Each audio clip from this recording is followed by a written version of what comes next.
kind of wrap this up, I've discussed where we've been at in the last 15 years, where we're at today. And just yesterday, we had there's about 15 of us. We met. We used to have a Ellis County, City Hayes, a joint communications group where at least maybe monthly, every couple months, public safety officials would come together and discuss communications issues, where we're kind of looking at. However, about 5, 6, 7 years, that group just went away. It failed, basically. As of this year, we've reorganized that group. We started having meetings, and just yesterday we had a strategic plan on where we're looking at for our communications center, as well as all the public safety agencies in the county, of where we're going to look at in the next 15 years. And these aren't all the priorities that we had identified, but these are the top ones. Everybody that was in the room agreed that the top thing that we need to focus on is to make sure that that group continues in the future, that we all get together around a table, discuss any issues, where we want to proceed, what kind of options we want to look at in the future, and so that way everybody has an equal voice at the table.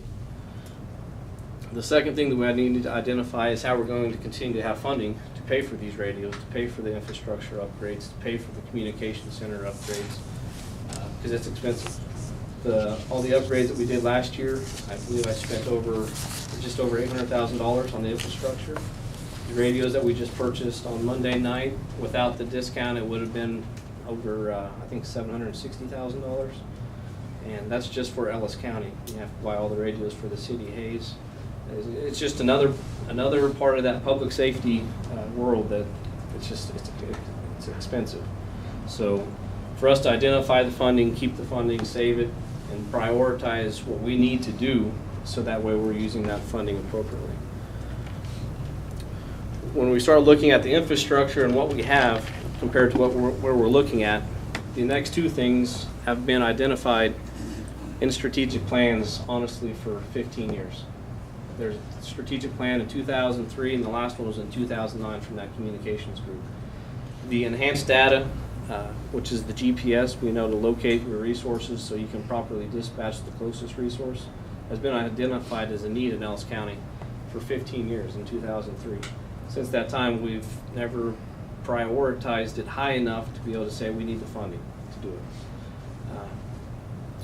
Ellis County took that first step the other night on Monday by putting all those enhanced data features and GPS features into our radios, so that way we can start looking at that in the future. That's a step one phase to that. The second step is upgrading the infrastructure, basically providing a server, the connection to be able to pull and retrieve that GPS data off the radios and put it down into the dispatch center. That's going to take us potentially another couple of years. The last thing that I have on there, I should have put the spelled out terminology for it, MDTs, mobile data terminals. What that does is it eliminates a lot of the radio traffic in our world. It allows us to get into our apparatus after being assigned to a fire call or a law enforcement call. You push a button on a screen and it says you're en route. The GPS tracks you when you get on scene.